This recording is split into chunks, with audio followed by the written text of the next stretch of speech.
Hello everyone, welcome to study with Tisha. तो WPK playlist में हमने चैप्टर 1 कंप्लीट कर लिया है। चैप्टर 2 भी हमने कंटिन्यू कर रहे हैं। तो उसमें हमने पार्ट 1 बना लिया है, पार्ट 2 बना रहे हैं। तो उसमें हमने लास्ट लेक्चर में देखा था कि पेज लेआउट क्या होता है। ठीक है, तो ये सारी चीज़ें देखी थी। और पेज लेआउट जो है वो दो टाइप के होते हैं, fix page layout and flexible page layout. ठीक है, तो इसकी नोट्स है ना आपको इंस्टाग्राम पे अवेलेबल हो जाएगी, प्रोफाइल में मैंने रखी है। और सारे चैप्टर्स की जो नोट्स और PYQ के सॉल्यूशन है वो पहले इंस्टाग्राम पे आएंगे, उसके बाद यूट्यूब पे आएंगे। ठीक है, तो अभी मैंने बोला कि टू टाइप्स के पेज लेआउट होते हैं, फ्लेक्सिबल एंड फिक्स। तो अभी हम फर्स्ट देखते हैं फ्लेक्सिबल क्या होता है।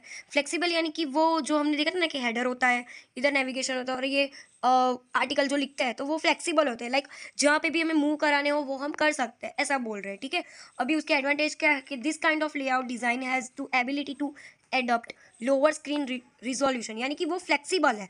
लाइक हम मोबाइल में उसको ओपन करेंगे, मतलब लोअर स्क्रीन में भी ओपन करेंगे तो वो कम्प्लीटली हो जाएंगे। ये हमारे एडवांटेज है उसके। और ड्रॉबैक्स यानी कि डिसएडवांटेज क्या है उसका कि the line of text can be excessively long at wider screen resolution and decrease the legibility, यानी कि बहुत छोटा हो जाए। ठीक है, मतलब बोल रहे हैं ना कि ये स्क्रीन रिजोल्यूशन जो हम कम रख दे तो भाई बहुत कम, क्योंकि फ्लेक्सिबल है ना, तो फ्लेक्सिबल बहुत छोटा हो जाएगा तो भाई तकलीफ हो जाएगी फिर हमें मैसेजेस क्लिक करने में या फिर कोई भी डाउनलोड करने में या फिर कुछ भी करने में। तो इन मोर कॉम्प्लेक्स डिज़ाइन हो जाएगी। ठीक है, अभी फिक्स क्या है, उसमें क्या है कि लेआउट है ना वो फिक्स ही होता है कि लाइक यही है, आपको जो देखना है देखो पर यही है, ऐसा लाइक ऐसा फिक्स रहेगा कि नेविगेशन इतना है इतना इतना, ये सब कंप्लीट ऐसा पार्ट फिक्स रहेगा इसका। ठीक है, तो उसके एडवांटेज क्या है कि fixed width layout are much easier. ये जो फिक्स वाले हैं ना वो बहुत ईजी होते हैं। लाइक टर्म इन डिज़ाइन में हम देखने जाए तो वो फिक्स मतलब अच्छे होते हैं क्योंकि उसको फिक्स दे दिया गया है कि इसका 30%, इसका 33% और इसका 33%, लाइक फिक्स है उसका। Widths are the same for every browser, मतलब कोई भी ब्राउज़र तो उसकी विड्थ सेम ही होगी। ठीक है, इमेजेस और ये सब कुछ को ज़्यादा कुछ करना नहीं पड़ा। वो फ्लेक्सिबल में तो क्या उसको मैनेज करना पड़ता है कि इमेज को भी छोटा करना बड़ा करना, ऐसा सब कुछ। बड़े फिक्स में ऐसा कुछ नहीं होगा। ठीक है, उसके ड्रॉबैक्स क्या है कि अ फिक्स विड्थ लेआउट में क्रिएट एक्सेसिव वाइट स्पेस, यानी कि फिक्स लेंथ है तो उसमें वाइट स्पेस ज़्यादा होगी और लार्जर स्क्रीन रिजोल्यूशन होगा। लाइक हमें बड़ी रखनी पड़ेगी। लाइक फिक्स है ना तो फिक्स वही रखनी पड़ेगी। लाइक उसको तुम जो चाहो ऐसा रिजोल्यूशन नहीं कर पाओगे। लाइक जितनी हमें विड्थ चाहिए जितना हमें हाइट चाहिए ऐसा तुम नहीं कर पाओगे, क्यों? क्योंकि ये फिक्स है। स्मॉलर स्क्रीन रिजोल्यूशन में रिक्वायर हॉरिजॉन्टल स्क्रॉल बार, यानी कि स्मॉलर स्क्रीन में हम देखने जाए तो उसको हॉरिजॉन्टल की जरूरत पड़ती है। अभी कोई भी दिन आपने ये स्क्रॉल बार का यूज़ किया होगा बट कभी भी इसका यूज़ नहीं किया होगा। क्यों? क्योंकि ये मतलब थोड़ा वियर्ड है। लाइक हम नीचे ऐसा करेंगे तो कैसा लगेगा, लाइक दिस की हम ऐसा करें तो अच्छा नहीं लगता। ठीक है, मतलब यही हम यूज़ करते हैं। Seamless texture patterns image continues are needed to accommodate those with large, मतलब बड़े वाली स्क्रीन पे होगा तो फिर हम मोबाइल में ओपन करने जाएंगे तो वो नहीं होगा। मतलब ये उसके थोड़े डिसएडवांटेज भी है। ठीक है, अभी हम नेक्स्ट देखते हैं। अभी नेक्स्ट देखते हैं user centric design. User centric design यानी कि कोई भी काम करो यूज़र को बीच में रख के करो, क्योंकि जो भी है हमारा वो यूज़र ही है वेबसाइट के लिए। तो all the design effort are made by keeping user as a main important factor, मतलब यूज़र मेन है ऐसा मान के चलो। ठीक है, ये बोल रहे हैं तो उसके लिए ये जो हमें जो भी डिज़ाइन बना रहे वो यूज़र सेंट्रिक बना रहे, तो ये 6 चीज़ें आपको ध्यान में रखनी है। लाइक डिज़ाइन फॉर इंट्रैक्शन, यानी कि यूज़र के साथ बार बार इंट्रैक्शन करते रहो। डिज़ाइन फॉर लोकेशन, यानी कि उसको कौन सी लोकेशन पे चाहिए वेबसाइट, लाइक टैबलेट्स पे चाहिए, लैपटॉप पे चाहिए या फिर हर बार वो बिग स्क्रीन पे ही दिखाएगा, ये मतलब उसकी लोकेशन क्या है ये चेक करते रहो। फिर कैप फ्लैट हेराजिकल, फिर use hyper linking effectively. Okay चलो ये यहीं पे ही देखते हैं। देखो ये यूज़र सेंट्रिक डिज़ाइन था तो ये यही बोल रहे हैं कि यूज़र को मेन फैक्टर की तरह रखो। एक्सपेक्टेशन ऑफ द यूज़र क्या है ये बार बार देखते रहो। ठीक है, फर्स्ट क्या है, डिज़ाइन फॉर इंटरेक्शन, मतलब कि how user wants to interact, मतलब कि वो जो वेबसाइट है उसमें यूज़र कैसे इंटरेक्ट करना चाहते हैं। लाइक यूज़र के लिए ही हम बना रहे तो यूज़र को बिठाओ, उसको पूछो कि भाई तेरे को कैसा चाहिए, कंटेंट कैसा चाहिए, मीनिंगफुल कॉलम कितनी चाहिए, लिंक टेस्ट चाहिए, मतलब ऐसा शॉर्ट डिस्क्रिप्शन उसका ले और उसको ध्यान में रख के डिज़ाइन करो। फिर लोकेशन कैसी चाहिए, मतलब आपको फिक्स चाहिए क्या फ्लेक्सिबल चाहिए। लाइक आपको ऐसा हो कि नहीं मैं जहाँ पे भी मतलब रोटेट करूँ तो वो मुझे वेबसाइट वैसे दिखनी चाहिए, तो फिर हम फ्लेक्सिबल लेआउट करेंगे। लाइक क्लॉकवाइज डायरेक्शन में भी वो यूज़ हो ऐसी हम वेबसाइट बनाएंगे। या फिर फिक्स्ड, यानी कि मेरे को जैसा है जैसे सेम पोजीशन पे ही मेरे को चाहिए तो उस पर हम फिक्स लेआउट, मतलब यूज़र को पूछेंगे हम कि भाई तेरे को क्या चाहिए। ठीक है, देखो ऐसे लाइक पेपर बेस यानी कि ऐसे सिंपल वाली, क्लॉकवाइज यानी तुम ऐसे रोटेट करोगे तो तुमको ऐसे मिल जाएगी, ऐसा सब कुछ होता है। ठीक है, फिर होता है कीप फ्लैट हिराचिकल, यानी कि कीप फ्लैट हिराचिकल मतलब कि जो अपन की जो वेबसाइट है ना उस पर 3 क्लिक करे, मतलब मैक्सिमम हम 3 क्लिक रखें, वो 3 क्लिक रूल हमें अप्लाई करना चाहिए, जिससे this that is don't make users click more 3 times to obtain desired contents. यानी कि एक मैंने वेबसाइट ओपन की, उस पर मेरे को कोई कंटेंट चाहिए, तो मुझे बार बार कितना, मैंने 10 बार क्लिक किया उसके बाद मेरे को कंटेंट मिला, तो मैं फ्रस्ट्रेट हो जाऊंगी कि भाई ये क्या है यार। बल्कि उससे अच्छा मैं 3 क्लिक करूँ, लाइक चलो आपको कौन सा सब्जेक्ट चाहिए, ये चाहिए, आपको कौन से पेपर चाहिए तो समर के चाहिए, आपको पीडीएफ चाहिए तो ये रही पीडीएफ, तो आपको 3 क्लिक में सारी चीज़ें आपको मिल गई। ठीक है, तो आप ऐसा ध्यान में रखो, ऐसी हिराचिकल यूज़ करो उसमें कि 3 क्लिक ही हो। ठीक है, फिर use hyper clicking effectively, like that कि तुम एक लिंक रखो और उस पर लिख दो कि क्लिक हियर, तो वो जो यूज़र होगा ना उसको ईजी पड़ेगा कि भाई हाँ चलो ये कहना क्या चाहते हैं कि क्लिक हियर, यानी कि हमें पता चल जाता है कि भाई हाँ इधर क्लिक करना है। तो ऐसा सब कुछ मतलब यूज़र को अच्छा लगे, यूज़र को सेंटर में रख के करो, ये सारी चीज़ें हम पढ़ रहे हैं। ठीक है, ये जो सेकंड चैप्टर है और फर्स्ट चैप्टर जो है ना वो बहुत ही इजी है, थियोरेटिकल है। थर्ड चैप्टर से हमारा मेन फंडा चालू होता है। ठीक है, तो प्लीज़ कंटिन्यू करना, मैं आपको एग्जाम तक पासिंग मार्क्स जितना और जितना मेरे से कवर होगा उतना तो मैं करवा ही दूंगी। ठीक है, बट फॉलो करते रहना और लाइक शेयर सब्सक्राइब कर देना, क्योंकि कोई कमेंट्स नहीं करता। आई नो, मैं भी एक स्टूडेंट हूँ, मैं भी कई बार ऐसा ही करती हूँ कि लाइक देख लेती हूँ, अप्रिशिएट मन में भी कर लेती हूँ कि भाई बहुत अच्छा करा है यार, तो ऐसा, बट मैं कमेंट नहीं करती ऐसा सब कुछ। बट नाउ आई रियलाइज कि हाँ भाई ये करना चाहिए, जैसे मैं जो पढ़ा रही हूँ तो मुझे एक मोटिवेशन हो कि हाँ तो मैं और वीडियो बनाऊँ। मतलब ये जो WD का कोर्स मैं नहीं करने वाली थी अपलोड, पर मैंने किया बिकॉज ऑफ एक यूज़र ने मेरे को इतना ज़्यादा मोटिवेट किया कि नहीं तुम अब बनाओ, तुम बहुत अच्छा बनाती हो, ऐसा सब कुछ। तो ऐसा आप मतलब कमेंट करोगे तो मैं उससे ही खुश हो जाऊँगी। ठीक है, तो इट्स समटाइम्स ऑफ एक्सचेंज। मैं आपको ऐसा नहीं बोल रही कि भाई ये कुछ बड़ा बड़ा लिख दो, नहीं, सिर्फ लाइक शेयर सब्सक्राइब कर दो, फॉलो कर दो इंस्टाग्राम को। ठीक है, थैंक यू। यही चलो आज कंटिन्यू करना है, अभी ख़त्म नहीं करना। ठीक है, चलो तो limit the number of contents, यानी कि ज़्यादा नंबर के कंटेंट्स तुम मत उस पर मतलब डालो। लाइक वेबसाइट है तो उस पर कम ही कंटेंट डालो, जितना उसको चाहिए उतना ही, मतलब ज़्यादा कंटेंट दे दोगे। ठीक है, एक्स्ट्रा उसने मांगा है कि मुझे WP की नोट्स चाहिए, तो आप प्रीवियस ईयर के पेपर क्यों दे रहे हो उसको? नहीं, सिर्फ नोट्स चाहिए तो नोट्स ही दो, उसको ज़रूरत पड़ेगी तो वो PYQ मांग लेगा। ठीक है, मतलब ऐसे नंबर ऑफ कंप्लीट लिमिटेड रखो। ठीक है, फिर reformat contents for online presentation, यानी कि जो भी हम प्रेजेंटेशन करा रहे हैं, ठीक है, उसमें लेंथ, फॉन्ट, कंटेंट की लेंथ वो क्या है, ये सारी चीज़ें एक प्रेजेंटेशन उसका कंप्लीट होना चाहिए। लाइक जो वो मतलब लाइक दिस कि ये आप देख रहे हो, लाइक दिस कि ये PDF ही आप देख लो, तो उसमें टेक्स्ट कंप्लीट लिखे हैं, ये जो हेडिंग है उसको फॉन्ट ऐसा ज़्यादा दिया गया है, कंप्लीट ऐसा पार्टीशन बना गया है, टेक्स्ट कॉलम इधर, मतलब ऐसा सब कुछ एकदम कंप्लीट बनाया है, तो हमें आसानी रहेगी कि लाइक मेरे को कुछ भी हो, अगर मैं बोल रही हूँ तो मैं ये सिर्फ जो डार्क कंटेंट है वही मैं पढ़ूंगी। ठीक है, तो ऐसा सब कुछ रखो। ठीक है, तो ये क्या हुआ, जैसे यूज़र को अच्छा लगे, लाइक यूज़र को सेंटर में रख के काम करना है। तो यही चीज़ है कि लाइक यूज़र को सेंटर में रख के हम ये 6 चीज़ और 6 चीज़ मैंने पढ़ा ली।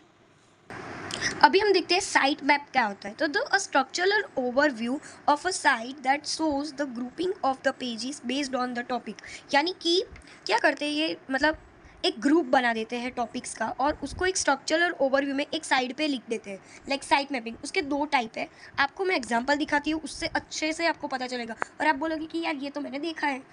तो साइट मैप 2 टाइप के होते हैं, लाइक टेक्सचुअल साइट मैप और दूसरा है ग्राफिकल साइट मैप। ठीक है, ये हम देखते हैं, तो लाइक दिस देखो इधर कि ये साइट मैप है। ठीक है, द मैप ये जो मैंने बोला था वही है, टेबल ऑफ कंटेंट्स और मेन नेविगेशन चॉइस, यानी कि ये जो साइट मैप है वो कहाँ पे, ये जो हमारी मेन वेबसाइट जब भी हम ओपन करते हैं तो उसमें जो टॉप पे होता है ना वो साइट मैप होता है। लाइक दो टाइप के होते हैं, एक textual site map, like this आप ये देख सकते हो, welcome page, home page, products, about, यानी ये सारी चीज़ें क्या है, न्यूज़, यानी सारे न्यूज़ की एक ग्रुप बना दी और उसको इधर रख दिया। तो ये क्या हो गई, एक साइट मैप बना दिया कि भाई न्यूज़ चाहे तो ये सारे फॉलो करो, ऐसा। तो ये क्या हो गया, टेक्सुअल, यानी कि सिर्फ टेक्स्ट ही है।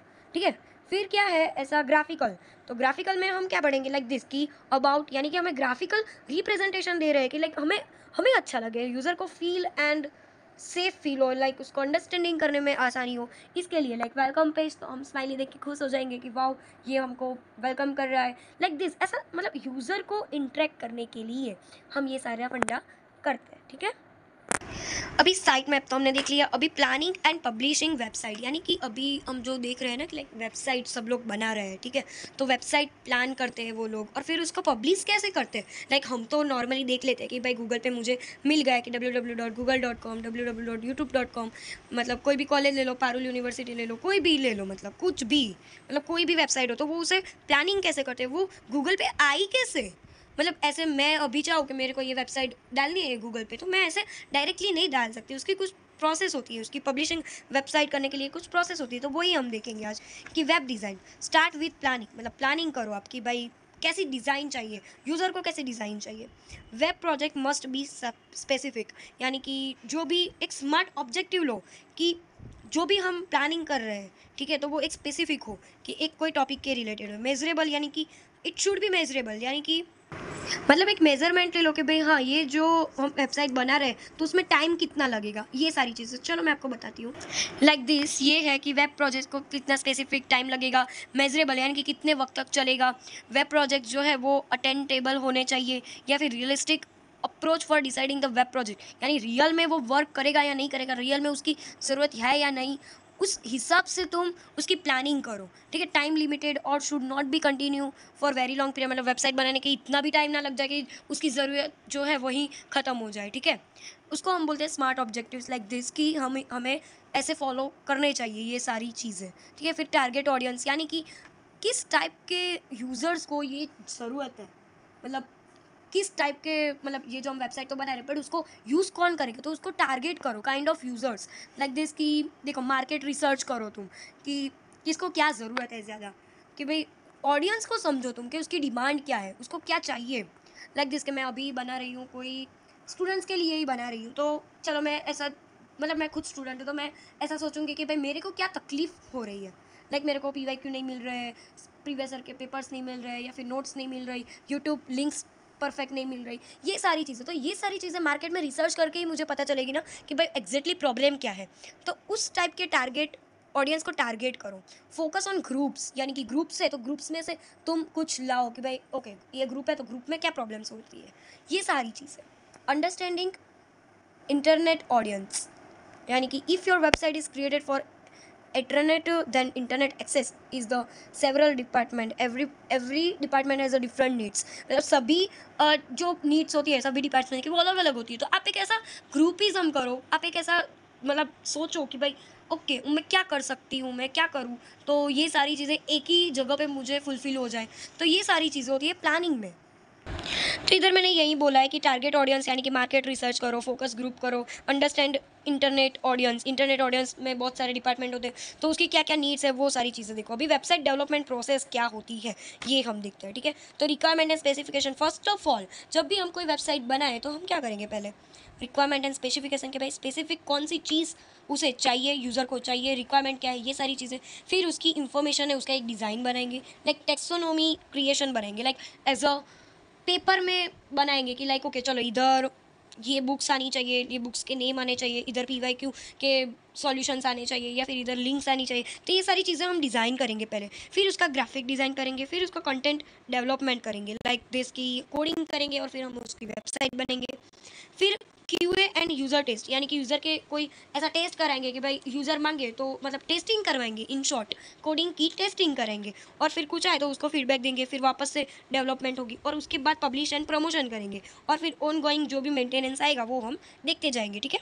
तो देखो मैंने अभी जो बोला वही है कि requirement and specification, then information and design करेंगे, फिर ग्राफिक्स डिज़ाइन, फिर कंटेंट डेवलपमेंट मतलब कोडिंग करेंगे, फिर टेस्टिंग के लिए देंगे, फिर फीडबैक आएगा, फिर कोडिंग करेंगे, फिर टेस्ट कराएंगे, फिर पब्लिश कराएंगे, और फिर ऑन गोइंग मेंटेनेंस जो है वो तो होगा। तो ये है एक प्रोजेक्ट लाइफ साइकिल, ठीक है। वेबसाइट डेवलपमेंट प्रोसेस मतलब ऐसे प्रोसेस होती है, तो आपको एग्जाम में पूछे तो आपको ऐसे ड्रॉ करनी है। आप ऐसे भी कर सकते हो बट मुझे वो वाला ज़्यादा अच्छा लगा, ठीक है। अभी देखते हैं प्रोसेस ऑफ पब्लिशिंग। चलो ये तो हमने, चलो डेवलप कैसे करते हैं, इन्फॉर्मेशन ये सब कुछ तो हमने देख लिया, बट अभी पब्लिश कैसे करते हैं ये बहुत इंपॉर्टेंट है, ये मेरे को भी नहीं पता था।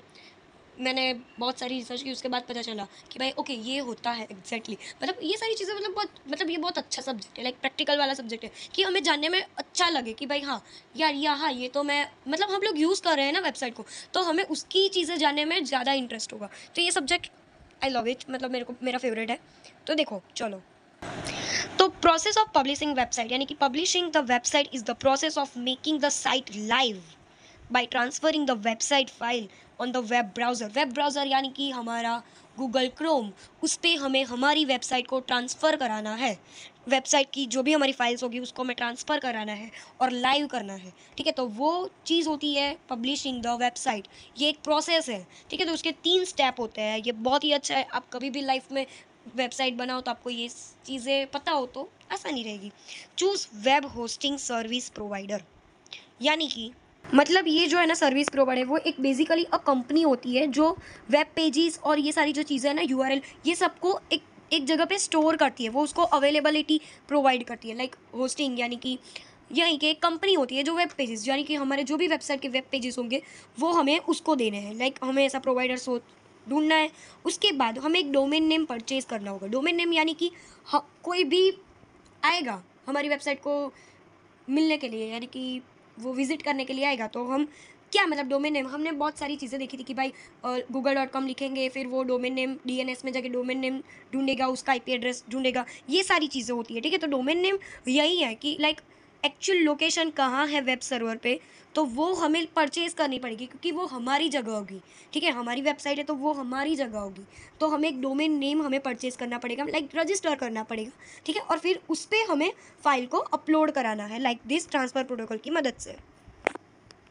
अभी मैंने बोला कि जो भी वेबसाइट है उसकी फ़ाइल हमें ट्रांसफ़र करानी है, तो हमें याद आना चाहिए कि फ़ाइल ट्रांसफ़र करानी है, यानी कि फ़ाइल ट्रांसफ़र प्रोटोकॉल, यानी कि एफटीपी प्रोटोकॉल। ठीक है, तो ये इसी के साथ ये वाला लेक्चर अभी हम ख़त्म कर रहे हैं।